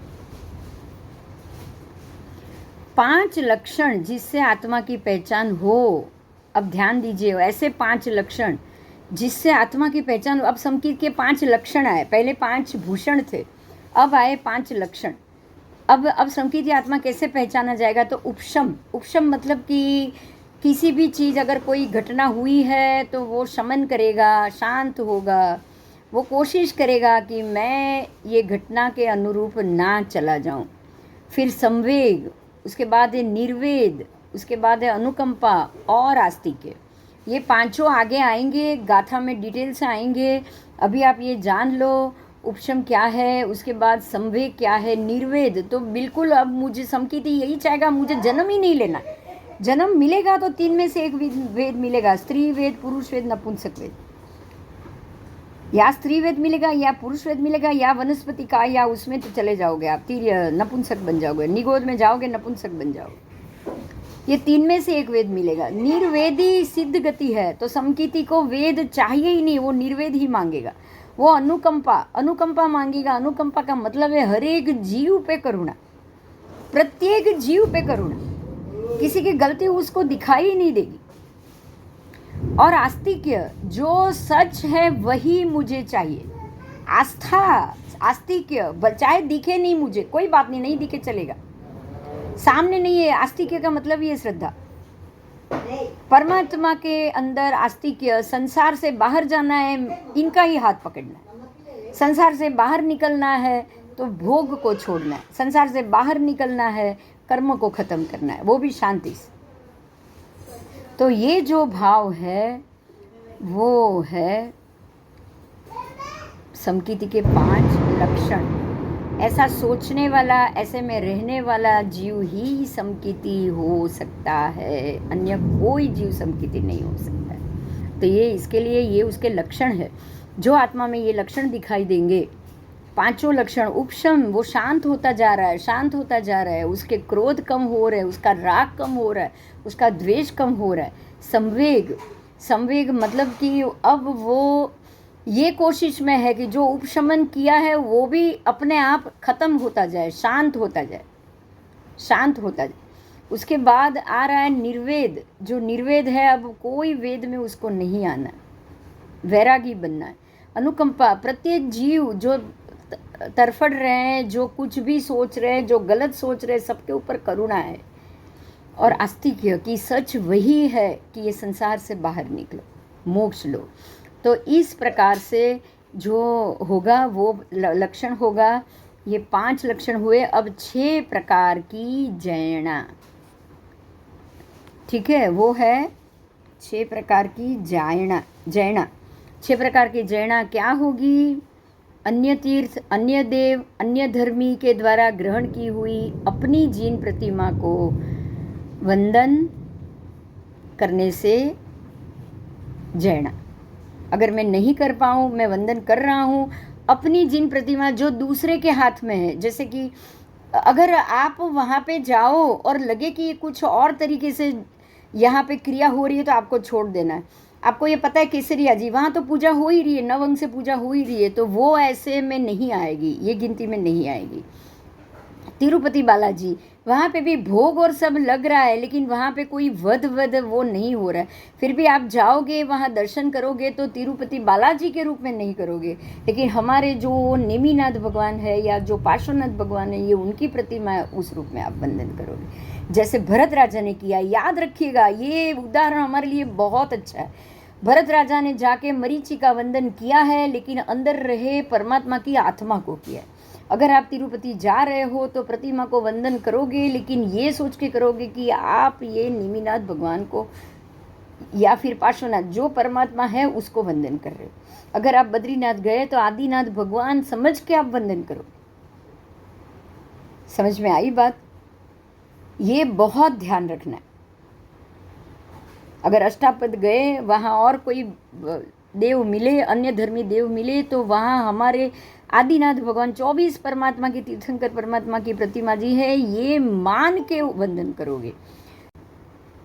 ये मुद्दा बड़ा ही महत्व का मुद्दा है कि अन्य धर्म के हाथों में रही प्रतिमा का आपको तिरस्कार नहीं करना है। आप ये बात समझिए। जिस प्रकार से अन्य धर्म में बैठे हुए जीव अगर आपको पता चले, जैसे कि रावण, आपको पता चले कि ये भावी तीर्थंकर परमात्मा है, तो उनके पुतले को नहीं जलाना है। समझ में आई बात? ये आप उसको नहीं जला सकते, आप उसका विरोध नहीं कर सकते। आज अगर मालूम पड़े कि ये कृष्ण राजा है और उनकी प्रतिमा को हम वंदन नहीं करें, अरे अंदर रहे जीव को वंदन करो। कृष्ण राजा के अंदर रहे जीव जो अमम तीर्थंकर है, आपको उनको वंदन करना है। आप ये सोच के वंदन करो, ठीक है? उसके बाद है नमस्कार करना। आप उनको नमस्कार भी कर सकते हो, हाथ जोड़ भी सकते हो। अन्य देव जो भी है, मूर्ति है, प्रतिमा जी है, उसको हाथ जोड़ के अपने अंदर भगवंत है ये सोच के आप कर सकते हो।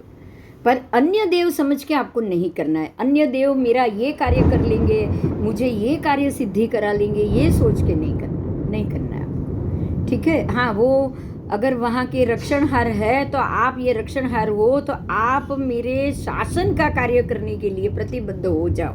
ये बोल के अगर आप वंदन और नमस्कार करोगे तो आपकी दृष्टि में शासन का कार्य समकीर्ति की दृष्टि में सबसे महत्वपूर्ण होना चाहिए। आगे उनके साथ बारंबार बातें करना। ये तो देव हैं, देव अगर हाजरा हजूर है तो उनके साथ बार बार बातें करना, उनको बुलाना, उनको बुला के उनको कार्य सौंपना, ऐसा होता है। तो ये भी अगर अन्य धर्म के हैं तो आपको ये सारी कार्य अन्य धर्म, अन्य वस्तु के लिए, अन्य सुख के लिए, संसारी सुख के लिए आप ये नहीं कर सकते। आप आगम के लिए, आप 7 क्षेत्र के लिए, जैन शासन के लिए आप कुछ भी काम या कुछ कराना चाहो तो उसके लिए आपको जैना ही जैना है। आप ये जरूर कर सकते हो। आपके लिए यहाँ पे जैना ही जैना होगी। इसमें दान देना था, दान देना, ये 2 रह गया है। जो 6 प्रकार हैं, मैं फिर से बोल रही हूँ, 6 प्रकार की जैना अन्य तीर्थ में अन्य देव, अन्य धर्मियों के द्वारा ग्रहण किए गए जिन प्रतिमा को उनके देव समझ के उनकी पूजा स्तुति आदि करना, फिर उनको वंदन करना, उनको नमस्कार करना, उनको दान देना अन्य उन सबको, और बार बार दान देना कि भाई चलो आपको ये कोई बड़ा सा कारखाना खोलना है, या तो चलो मैंने दान कर लिया, या फिर आपको बड़े मंदिर में धर्मशाला खोलनी है, मैंने दान कर लिया। फिर वहाँ जो भी हवन होगा, होम होगा, हो सकता है कल कोई और विधि विधान भी हो, तो ये सारा दोष आपको लगेगा सच में, क्योंकि आपने मिथ्यात्व की वृद्धि कराई। वहाँ सारे डोरा धागा मंत्र तंत्र सब चीज़ होगा, बाद में सब चीज़ होगा, तो ये सारी चीज़ के लिए आपको दोष लगेगा। इसलिए आपको इसमें से बाहर आ जाना है। अगर वंदन या नमस्कार या कुछ भी किया है, वो अगर मंदिर में भी चले गए, वो भी शासन के काम के लिए अगर जाना पड़ा, तो शासन के काम के लिए आपको ये काम सौंप रहे हैं, आप ये काम करो हाथ जोड़ के, फिर आप अपने रास्ते पे आ जाओ। जरूरी है, पर शासन की वृद्धि के लिए जाना पड़े तो ही तो ये प्रश्न होगा, नहीं तो नहीं होगा। आओ आगे जाएंगे। जो 6 प्रकार के आगार आए हैं वो है राजा भी योग। अगर राजा के कहने से, अगर गण के कहने से, समुदाय के कहने से, बलात्कार बलपूर्वक, फिर देव के कहने से, कांतार वृत्ति से, मतलब हम अपनी सोच के ये कार्य करें, और गुरु के कहने से, ये सारे 6 प्रकार की भावना का भी आपको झेलना करनी है। आगार है, छूट है। अगर ऐसा कुछ हुआ और करना पड़ा तो छूट, पर वो करनी पड़ी तो भी छूट। वो निश्चय से जो क्षायिक संकिति है वो तो ये करेगा ही नहीं। एक बात पे जरूर ध्यान दीजिएगा कि अगर जो सम्यक दर्शन को मजबूत स्थिति से टिकाना चाहेगा उसको कहाँ से छूट होगी। अगर ऐसा होता तो विजय राजा ने नागराज देव की जो उन्होंने जो जबरदस्ती जो उनको परीक्षा के लिए या जो भी उनको पूजा अर्चना के लिए उनके पुत्र और स्त्री को डंक मारा और मृत्युतुल्य कष्ट दिया, विजय राजा को मृत्युतुल्य कष्ट दिया, वो सबको उनको मान लेना चाहिए था। मगर जो दृढ़ संकीर्ति है ना, उनके लिए तो ये आगार भी नहीं है। एक बात पे ध्यान दीजिएगा, ये आगार वागार छूट है वो हम बच्चों के लिए होगा। जो दृढ़ संकीर्ति है उनको तो ये कोई छूट नहीं होती। सम्यक दृष्टि में मेरू पर्वत की तरह निश्चल रहना ही दृढ़ संकीर्ति का कार्य है। उनके लिए ये आगार वागार कुछ काम नहीं है। अगर आप ये चाहो कि गण के कहने से गण के अच्छे के लिए मैं ये कार्य करूं, नहीं। सम्यक दर्शन अगर दृढ़ और मजबूत रखना है तो आपको ऐसी कोई छूट नहीं लेनी। आगार का मतलब ही है छूट, ऐसी कोई छूट लेनी नहीं है। फिर भी अगर लेना पड़ा, अगर आप ऐसे निश्चय सम्यक दृष्टि नहीं है तो उसके लिए ये 6 चीज़ की छूट परमात्मा ने बताई है। जैसे बच्चे, बाल मंदिर के बच्चे को पढ़ते पढ़ते भी खाने की मन होती है तो वो खा लेते हैं। छूट तो है ही धर्म में बहुत। धीरे धीरे आपको ऐसी मजबूती पे जाना है, ऐसी मजबूती पे जाना है कि नहीं मतलब नहीं, मेरू चले पर मन ना चले, ये होगा निश्चय संकीर्ति। आओ आगे। समकित व चारित्र धर्म का, सम्यकत्व ही चारित्र धर्म का मूल है। चारित्र का मूल क्या? सम्यक ज्ञान, दर्शन, चारित्राणी मोक्ष मार्ग। सम्यक ज्ञान, सम्यक दर्शन, सम्यक चारित्र, और चारित्र का मूल ही समकित है। दर्शन का मूल भी समकित, ज्ञान का मूल भी समकित, और चारित्र का मूल भी समकित। सम्यक दर्शन, सम्यक ज्ञान, सम्यक चारित्र ही मोक्ष मार्ग, तो मोक्ष का मूल ही समकित हो गया। तो सम्यक के बगैर कुछ नहीं है, समकित के बगैर कुछ नहीं है। आओ, यही चारित्र धर्म का मूल है, यही मोक्ष का द्वार है, यही मोक्ष का महत्व है, यही मोक्ष की नींव है। मोक्ष का मार्ग ही यही है, मोक्ष का आधार ही यही है, मोक्ष का निधान ये है, मोक्ष का आधार ये है, मोक्ष का पात्र ही सम्यक है। ठीक है, तो ये 6 स्थान है, जो 6 प्रकार की भावना है कि समकित चारित्र धर्म का मूल है, पहली भावना। समकित मोक्ष का द्वार है, वो दूसरी भावना। समकित मोक्ष महल की नींव है, वो तीसरी भावना। समकित मोक्ष का निधान है, वो चौथी भावना। और मोक्ष का आधार है, वो 5वीं भावना। और मोक्ष का पात्र है, वो है 6ठी भावना। तो ये 6 के 6 सम्यकत्व की भावना है। अब 6 स्थान है जो समकित है। समकित के 6 स्थान है। एक तो जीव है, जीव है ये पहला स्थान, कि भी जीव है उसको मानना है, अंदर जीव है। ये मैं बोल रही हूँ, शरीर चाहे बिंदु का होगा लेकिन अंदर, बिंदु के अंदर जीव है तभी, क्योंकि अगर बिंदु के प्राण निकल गए तो बिंदु का शरीर तो पड़ा है लेकिन कुछ नहीं कर रहा है, ना सांस ले रहा है, ना कुछ कर रहा है, ना बोल रहा है। तो जो मेरे अंदर सांस ले रहा है, बोल रहा है, बात कर रहा है, वो मेरा अंदर का जीव है। और ये बाहर का शरीर है, वो मेरा शरीर है। वो मरने से ही मालूम पड़ेगा कि अंदर से कुछ निकल गया। तो ये मानना है कि जीव है। दूसरा, जीव नित्य है, कि जीव यहाँ से तो निकल गया, अब कहीं और जाएगा। फिर तीसरा भव, चौथा भव, और भव से मोक्ष भी हो सकता है, ये सब मानना है। तो जीव नित्य है, वो है दूसरी भावना, दूसरा स्थान। तीसरा है जीव पाप और पुण्य दोनों का करता है। यही जीव है जो पाप भी करेगा, यही जीव है जो पुण्य भी करेगा, यही जीव है जो कर्म के बंधन भी बांधेगा। उसके बाद ये जीव ये बांधने के बाद भोगेगा भी। मतलब चौथा ये है कि जीव भोगता भी है। ठीक है। और अब है मोक्ष है, तो मोक्ष है क्योंकि मोक्ष मार्ग हुए है तभी जीव की मुक्ति संभव।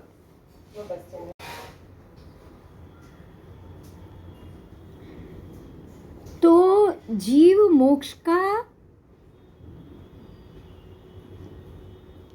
मोक्ष है और मोक्ष का उपाय है, जीव मोक्ष प्राप्त कर सकता है। अब यहाँ महत्व की बात यह है कि जीव, पहले तो जीव है, जीव और शरीर दो अलग है, प्राण और अंदर का जीव शरीर दोनों अलग है। तो उसमें से जीव नित्य है और शरीर अनित्य है जो बार बार मरता रहता है। फिर ये जीव नित्य है तो एक बार का शरीर एक भव छोड़ के दूसरे भव में वो दूसरा शरीर ग्रहण करता है। मतलब ये हो गया कि पुण्य और पाप का जीव करता है। जैसे पुण्य करेगा अच्छा शरीर मिलेगा, पाप करेगा निगोद नरक में जाएगा। तो जीव पुण्य और पाप का करता है, ये हुआ। उसके बाद हुआ जीव उसका भोगता भी है। मतलब जीव पुण्य और पाप करेगा और वहाँ जाके शरीर लेके भोग के आएगा। तो पाप और पुण्य का कर्ता जीव खुद है, आत्मा खुद है। आत्मा जब एक संसारी जीव बन के जब वो पुण्य और पाप करने के लिए कर्म करेगा तब वो अच्छा कर्म होगा तो पुण्य बांधेगा, बुरा कर्म होगा तो पाप बांधेगा। ये बांधने वाला कौन? शरीर तो है नहीं, आत्मा ही है, जीव ही है। तो जीव पाप और पुण्य का करता है और उसका भोगता भी है, शरीर अलग ले लेके उसको भोग रहा है। मोक्ष है, ऐसा जीव अपने कर्मों को खत्म करके मोक्ष जा सकता है और मोक्ष का उपाय भी है। ठीक है, तो ये 6 को मानना ही, ये 6 बातों को मानना ही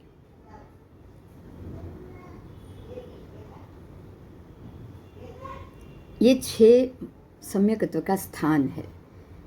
ये समकित का स्थान, मोक्ष है वो समकित का स्थान, क्योंकि समकित ही वहाँ जा सकता है। ठीक है, तो इस प्रकार से समकित के 67 भेद हुए। अब उसमें से अगर कोई भी मुद्दा होगा और उसको समझना होगा, हम आराम से समझेंगे। आप ये 3-4 बार जरूर सुन लेना ताकि आपको पता चल जाए कि सम्यक दर्शन को टिकाने के लिए हमको क्या क्या करना पड़ेगा। बराबर, क्या छूट दी है, क्या ये दिया है। अगर छूट नहीं चाहिए, मक्कम हो जाओ। तो धीरे धीरे 1-2 भोग के अंदर आप ऐसे मक्कम हो जाओगे कि अरे ये सब चीज़ के पीछे तो मुझे जाना ही नहीं है। और अगर शासन के लिए जाना पड़ा, जैसे मणिभद्र वीर जैसे देव कि शासन के लिए शस्त्र उठाना पड़ा, उन्होंने उठाया, तीर्थ की रक्षा के लिए उठाया। तीर्थ की रक्षा के लिए उनका मस्तक पड़ा था उज्जैन में, उनका धड़ पड़ा था यहाँ आगलोद में, और उनके पैर पड़े थे मगरवाड़ा में। तो आज उनको क्रोध होने के बावजूद उन्होंने युद्ध किया, उसके बावजूद तीर्थ रक्षा के लिए प्रशम भाव से किया, तो आज हम उनको वंदन करते हैं। तो आपको ये समझना है कि समकिति को कोई भी ऐसा क्रोध या ऐसा कारण कभी भी कर्म का बंधन नहीं दे सकता जो प्रशम होगा, जो शासन के लिए होगा। तो आज ये हमने जाना सम्यकत्व के 67 भेद। विशेष व्याख्या दर्शन सत्पत्ति आदि ग्रंथों में भी है, और इस प्रकार से वंदितु सूत्र की 6ठी गाथा का ये अर्थ पूरा हुआ और समकित का अधिकार भी पूरा हुआ। ठीक है, अब कल हम जरूर ये इसमें से वापस फिर से, शनिवार है, दोपहर में 1-2 घंटे में 1 घंटा हम जरूर ये पढ़ेंगे। और कल हम चारित्र प्रतिक्रमण अधिकार करेंगे, जो 12 व्रत रूप देश वृत्ति रूप श्रावक का प्रतिक्रमण है, और इसमें 20 वसा दया और 1.25 वसा दया की डिटेल आएगी। तो हम कल फिर से मिलेंगे। जय जिनेन्द्र, जय जी। किचिकल किचिकल किचिकल किची કોણ છે? કોઈ બોલો છો? મને વાતો કરવી છે બધાની સાથે, બહુ ગમે છે. કોણ છો? મારી જોડે ટોક કરો છો? કોણ વાત કરશે? કોઈ મને દક્ષા? હા હા, તું દક્ષા આવડી ગયું બોલતા? બોલ દક્ષા. ઓહો માય ગોડ, દક્ષા. દક્ષા, તારું નામ બોલે છે જોર જોરથી. દક્ષા, દક્ષા બોલાવ દક્ષાને. દક્ષા બોલો. દક્ષા બોલાવ દક્ષાને. દક્ષા બોલો દક્ષા પહેલા બોલો દક્ષા દક્ષા બોલો દક્ષા